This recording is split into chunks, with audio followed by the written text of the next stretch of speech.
Oke, welcome back again di Strategy Room, tempat nongkrong asik buat kita ngobrolin tentang strategi bisnis dan juga eksekusinya. Gue Bro WP dan gue Bro Nuzli. Hari ini kita bakal bahas hal yang sering jadi game changer, tapi sering banget terlupakan, yaitu budaya organisasi yang support strategi dan eksekusi.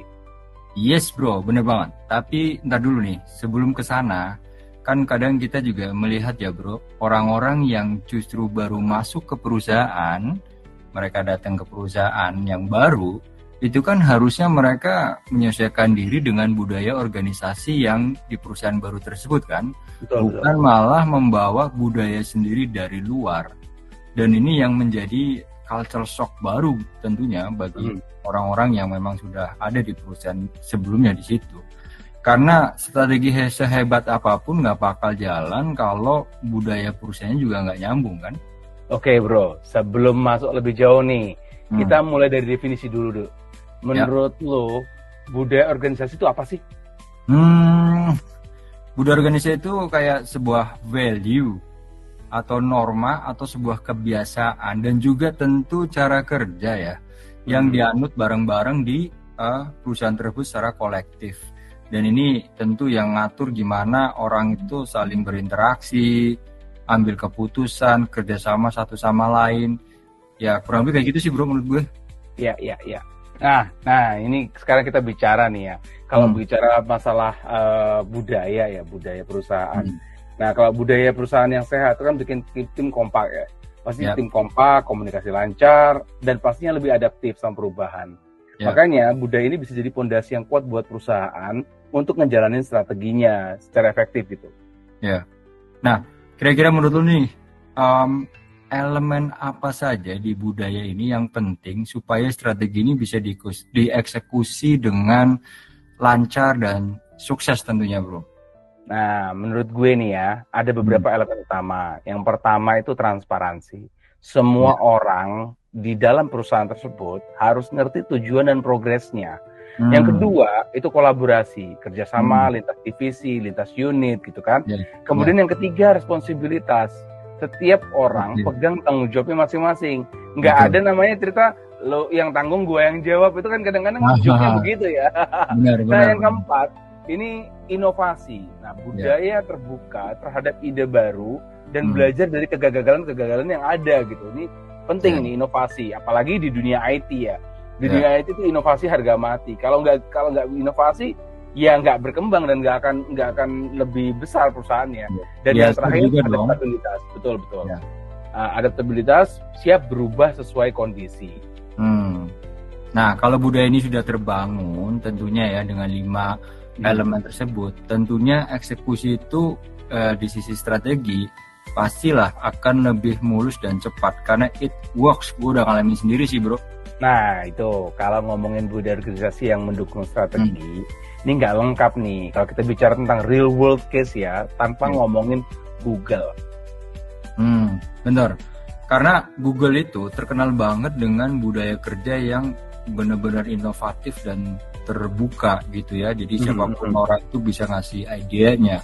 Jadi mereka welcome terhadap ide-ide yang dikasihkan oleh semua karyawannya gitu ya. Dan mereka akan ngasih ruang yang sangat besar buat karyawan itu untuk mengeksplorasi semua ide dan eksperimennya bro.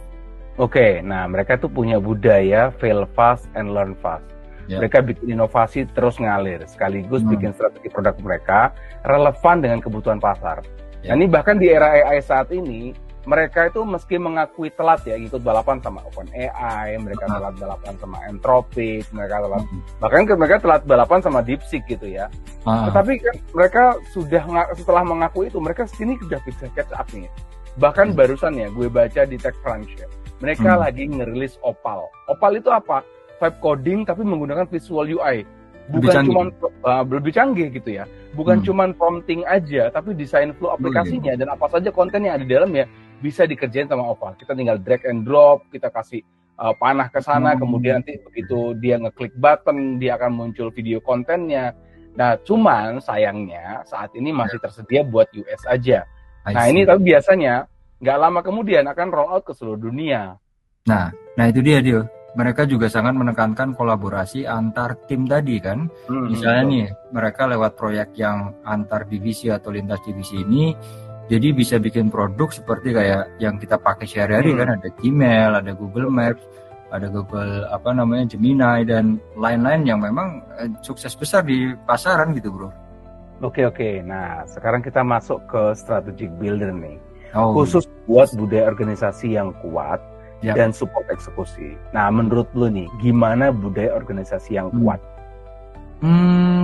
Kalau menurut gue nih ya, yang pertama, leadership-nya harus jadi role model nih buat budaya yang diinginkan di perusahaan itu. Kalau leadernya aja udah nggak konsisten, gimana bro budaya bisa jalan, ya nggak? Iya, betul. Setuju banget nih. Jadi leader juga harus jadi contoh kan, jadi teladan ya. Nah, yang kedua menurut gue nih ya, komunikasikan nilai sama ekspektasi budaya itu jelas ke seluruh tim, clear gitu ke tim. Bisa lewat onboarding, proses workshop, atau bahkan komunikasi rutin. Dan kadang-kadang ya kalau misalnya lewat town hall juga bisa, atau misalnya ada acara-acara ngobras, atau misalnya sports day. Dengan begitu komunikasi bisa dijalin antara leader sama timnya gitu. Baik yang formal maupun nggak formal kan? Betul. Oke. Nah, yang ketiga nih menurut gue, berikan penghargaan juga dong untuk perilaku yang memang sudah sesuai dengan budaya dan juga value, dan hasil eksekusinya juga yang sudah baik buat mereka, dan ini akan membuat budaya jadi terasa makin lebih hidup lagi. Nah, mantap banget itu. Nah, sekarang terakhir nih ya, yang kadang-kadang orang sering lupa nih, evaluasi budaya secara berkala dan terbuka sama feedback. Supaya budaya itu terus berkembang, always evaluate. Tanpa evaluasi, kita nggak tahu apakah strateginya berjalan efektif atau enggak gitu loh. I see. Duan, kayaknya kalau ngomongin budaya ini kan seru banget sih sebenarnya, karena banyak topik pasti akan kemana-mana nih sebenarnya, ya kan? Pasti akan seru lah. Tapi kayaknya udah kita cukup dulu nih, sampai sini dulu ya, biar nggak panjang-panjang. Nanti mungkin next episode kita bakal bahas gimana cara nyusun KPI yang tepat dan benar ya, untuk mungkin sebagai alat ukur keberhasilan daripada strategi itu sendiri. Nah, kayak menarik nih. Kita minggu depan insya Allah kita bicara tentang budaya ya. Dan jangan lupa follow dan share podcast kita, Strategi Room ini. Dan juga kirim cerita-cerita pengalaman soal budaya organisasi kalian. Oke, bener banget. Thanks semuanya sudah dengerin kita, dan tetap semangat terus bangun budaya yang bikin strategi lebih hidup pokoknya. Sampai jumpa di episode berikutnya. Salam strategis. Bye. Bye. Thank you.